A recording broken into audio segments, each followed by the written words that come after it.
What's going on, guys? Welcome to another Doctor Who review. Today I'm going to be reviewing the 10th Doctor David Tennant story, The Next Doctor. This is the first of the specials in kind of the specials year between Series 4 and Series 5, the 10th Doctor's final stories. This is the first one, the first Christmas special, and yeah, it is called The Next Doctor. It's honestly an episode that I've always quite liked, but I feel like isn't massively talked about and loved by fans. So yeah, I was interested to see, what I would think about it when actually looking at it in a more kind of review sort of way. So let's get started with the cast. David Tennant as the 10th Doctor. Of course, David Tennant is really good here. He plays, of course, the Doctor really well. He also plays kind of pretending not to be the Doctor, because, that's a big part of this story where spoilers, the other character in this one is well, he thinks he is the Doctor, and yeah, our Doctor is kind of pretending to not be the Doctor for a lot of this, and yeah, he does great in both of those situations. He plays it really, really well. I think the chemistry with David Morrissey as well is so good. They both really bounce off each other really well, and yeah, great performance by Tennant. David Morrissey as the Next Doctor / Jackson Lake. David Morrissey is so good in this. Now, this was the first thing I ever saw David Morrissey in. I have since seen him in, I think, some other things, mostly though The Walking Dead, but that was long after I'd seen this, of course. But yeah, he was really good in this episode, especially, now having watched him in The Walking Dead, where he is, of course, a very different character in that. He is so good here. He brings the joy, but he brings the emotion, and he is a really good actor. Like, honestly, he's such a good actor. I think he would have made a great Doctor, if he actually was a proper Doctor. I would totally have been on board with him being the next Doctor after David Tennant. He's so good in this, and yeah, like I said, the chemistry between him and Tennant is also great. Let's get on to some points about this episode. There's another Doctor. So yeah, the episode starts and the Doctor arrives in London, Victorian London, I think, sort of time, and 1850s London, and there's something going on. It's Christmas time, and then yeah, he hears somebody shouting Doctor. He runs over, but turns out there's another Doctor here that our Doctor doesn't recognize, and they both pull out their sonic screwdrivers and say Alonzi, and then the titles roll. It's a funny little start, and it's like, what is going on here? I think at this point as well, people knew that David Tennant was going to be leaving the show, so naming this episode The Next Doctor, I think, was a little bit of kind of a sort of a clickbait, if you can call it that at the time. It was a bit of clickbait to be like, oh, is this going to be The Next Doctor? But of course, that's not actually what ended up happening. But yeah, it is a very intriguing start when we think, there's potentially two Doctors here, but this new Doctor seems a little bit off, and we don't recognize them. Cybermen are in 1850s London, so the main villain for this story is the Cybermen. Now, bearing in mind, we haven't actually seen the Cybermen since Army of Ghost Doomsday from the Series 2 finale, so it's been quite a while since we've seen the Cybermen at this point. And yeah, they're back here, 1850s London. You've also got kind of the cyber shade things, which is kind of like a dog person with like Cyberman kind of face mask on it. Very strange things, I will be honest, but yeah, it's definitely interesting. Cool to see the Cybermen back. I do quite like the Cybermen. The Doctor's fighting off two Cybermen. So yeah, they're looking around this house, and which I think is the house that this Jackson Lake character, who, apparently he went missing. Nobody knows what happened to him. So this new Doctor is kind of doing an investigation to see what happened to this Jackson Lake guy. He was like the first one to go missing, and other people have been going missing since. They go into his house to try and do a little bit of snooping around, and they find two Cybermen in there. They have a bit of a standoff with these two Cybermen, and at this point, our Doctor is trying to, not say that he is actually called the Doctor. He's just calling himself John Smith. But eventually, they're fighting these Cybermen, and the Doctor has to step up, and because the Cybermen are like, they're trying to find the Doctor, and they think that this new guy is the Doctor, but our Doctor says, no, I'm the Doctor is me. And yeah, it's a really epic scene, and this new Doctor is like, what is going on here, questioning everything. It's pretty exciting. This Doctor's TARDIS is a hot air balloon.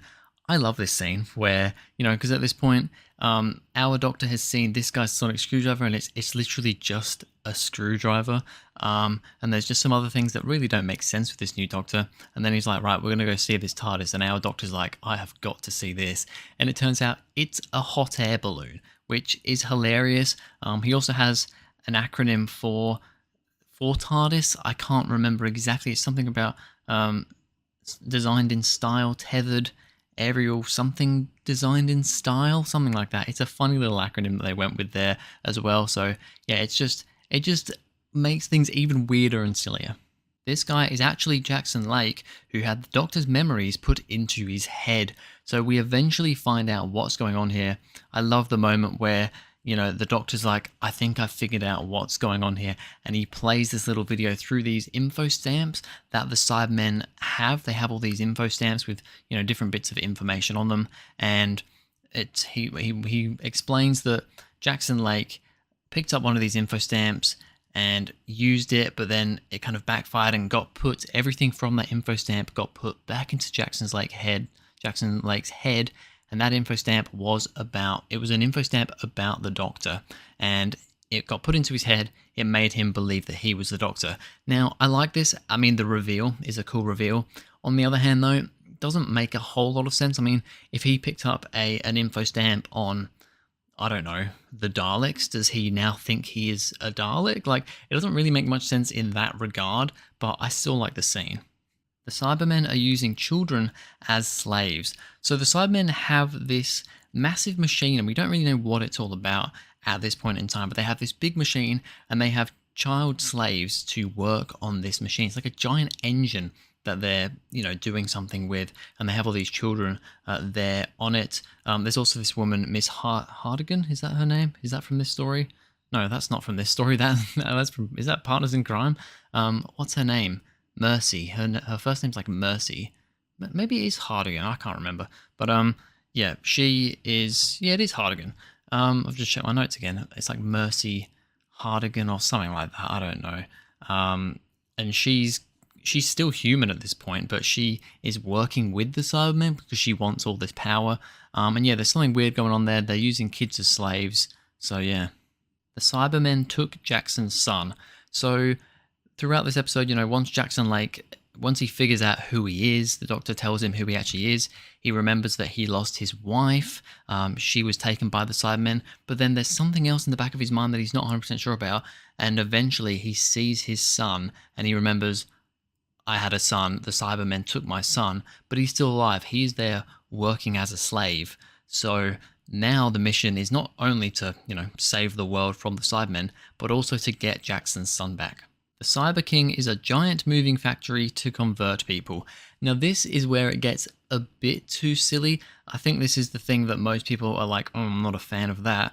It's when we found out that this massive engine that the kids are working on, it's actually this giant cyber factory, which is this thing that they call the Cyber King. It's just a giant Cyberman, basically, that is going to go around. It's basically a mobile workshop to convert people into Cybermen. It's a bit ridiculous. It goes stomping over London, destroying things. On one hand, it's like, well, they want to go around and convert people, but they're just killing everyone. So that's not going to help with converting people. So it doesn't really make much sense in that regard.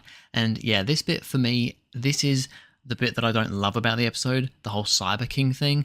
It is kind of the end of the story, so there's not a whole lot of it in this story. But yeah, it is definitely one thing that I'm not as big of a fan of. The Doctor destroyed the Cyber King by freeing Miss Hartigan's mind. So Miss Hartigan basically is told that she is going to lead. She's going to become the Cyber King. And she's not too happy about this because when she's working with the Cybermen, she is pretty much completely human. I think she's been altered a little bit, but she's basically human. And the Cybermen basically turn her not into a Cyberman, but they completely basically erase her mind and basically turn her into the Cyber King. But then the Doctor gets up in the hot air balloon TARDIS and uses one of these info stamp things on like a gun thing. I can't remember exactly how it works, but to basically wipe her mind and, well, at least take the whatever the Cybermen have done to her from when they turned her into the Cyber King, but also from before that, they kind of take it out from her and give her her full range of emotions back, and she can now see what she's become. And she basically goes insane, screams, and blows up and destroys the Cyber King in the process. It is a little bit of a silly ending that doesn't really make a whole lot of sense, but it is a cool moment for the Doctor. So there it is. That is my review for The Next Doctor. A rating out of 10? I'm going to give it an 8 out of 10. I think this is a perfectly good story. It is actually one of my favourite of the Christmas specials. It might even be, well, it probably doesn't beat Voyage of the Damned, but it's probably my favourite of the Tennant specials. And, you know, other than the Cyber King, I don't love the Cyber King itself. But apart from that, I love the story with Jackson Lake. Both David Tennant and David Morrissey are great. The Cybermen, on the most part, are great, apart from the Cyber King. And yeah, I just think it's an interesting, cool story. It's a little bit silly, which is fine for a Christmas special. And yeah, I quite enjoy it. So an 8 out of 10 for The Next Doctor. But anyway, that's going to be it for this video, guys. Thank you very much for watching. If you enjoyed, please go ahead, like and subscribe, and I'll see you guys in the next video.